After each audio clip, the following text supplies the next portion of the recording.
That was Wale being candid, just give me your opinion as it is on all the things that transpired today, what happened. I'm trying to give you what happened behind the scenes, trying to paint the picture for you, what's really going on in the Super Eagles. Well, let's listen to the key actors. Coach Samson Siasia had things to say as regards that decision, and the Minister of Sports, Barrister Solomon Dalong, as well, giving assurances that the Super Eagles will do the needful tomorrow against the Pharaohs of Egypt. Let's allow you to listen to both of them, and we come back for more on Sports Tonight.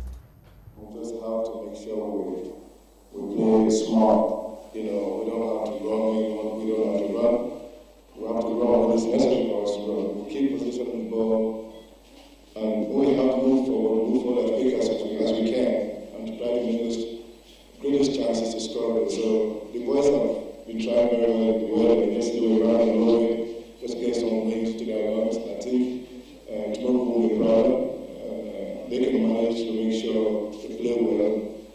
Because I know it's going to be crowded tomorrow. The fans coming out to support this new Super Eagles team. And these guys will go out there and trust me tomorrow to make the endurance path by winning very well.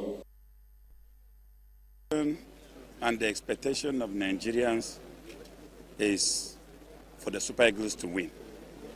We have worked for it. We have prepared for it. We have engaged ourselves dutifully to again make Nigeria proud. So that is the expectation of not only me but every Nigerian. Well, the players are people that we have tested them in the past. And so we have a lot of confidence in their capacity to deliver and perform. But of course, you know, there are so many factors that played in the choice of players and even in tournament. All right, welcome back. Those were the comments. Coach Samson Siasia and the Minister, the Sports Minister, Barrister Solomon Dalong, the things that he had to say. And of course, I mean, there's nothing to hide.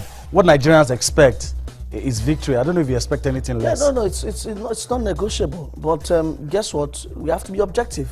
Is victory sure? I don't think so. I think that it's a 50-50 game.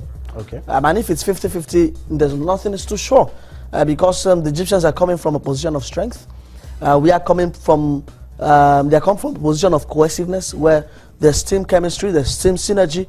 We don't have that. Our players just got to camp 3 days ago, and we want to beat Egypt. An Egyptian team whose score is made up of Zamalek and Al-Ahly, who have played together for a long while. We have got 3-4 friendlies under their belt before this game. We have to be very realistic. I think we shouldn't let patriotism... You're getting me scared. No, of course, no. See, objectivity can get you scared sometimes. But because we are patriotic, doesn't mean that they should rub off on our objectivity. We've got fantastic players. I think what gives you optimism is the fact that our players going forward, I mean our offensive players are in great form. Iwobi, Victor Moses, Igalo, Ahmed Musa scored 2, I think, last weekend before coming through. Our midfielders also, John Mikel Obi, started getting games. That is reason for optimism. But have these guys gotten the team chemistry enough? On the back of this captaincy issue, do we have enough? That's my question. Well, since you brought it up, put yourself in Samson. I hate doing this to people, but I have to. Put yourself in Samson Siasia's shoes. How will you line up tomorrow? But the problem with Samson Siasia is that he's invited, he's changed a whole lot, or he's changed a bit. And before, the team used to pick itself, but now he can't. At the back, he's got no choice because Leon Balogun, Kenneth are out. If Ambrose and Godfrey Babono will be starting the back line. As centre backs. And I'm still not comfortable with that. Godfrey Babono, since he won the Nations Cup with Nigeria, the only way for him, I don't know. It's been on a steady decline. Yeah, the decline's been there. So I'm really not comfortable with Godfrey Babono. I left back. I was in a Churchill train with the team today, but let's see if he will start. He's got experience. I don't think Stanley Amuzie will get that. What about that problematic right back? That right back, Siasia has brought. He's done one thing. He's brought someone he knows, and that's Chibuzo Okonkwo. But we heard that Matthew Etienne might be starting there. But if Chibuzo starts, I haven't seen Chibuzo recently, but I know that team is glory days away past him. That's one thing I know. Kali Keme starts in goal definitely, but in the middle, it'll be interesting. As we can Chukwuchu starts because again, as is suspended for this one. I also heard that Okechukwu has been very good in training, coming from Turkey. Mikel also gets to start, definitely. But who completes that trident in the middle? That's the big question. And going forward, we are spoiled for choice. Ojo Igalo looks like a sure pick going forward. Then who flanks him? Is it Victor Moses? Is it Moses Simon? Ahmed Musa? Is Alex Iwobi playing from the flank or playing behind the striker? Do we have a tactical setup that gives us the opportunity to have a player behind the striker? Those are questions that Samson CSL will be answering with the lineup.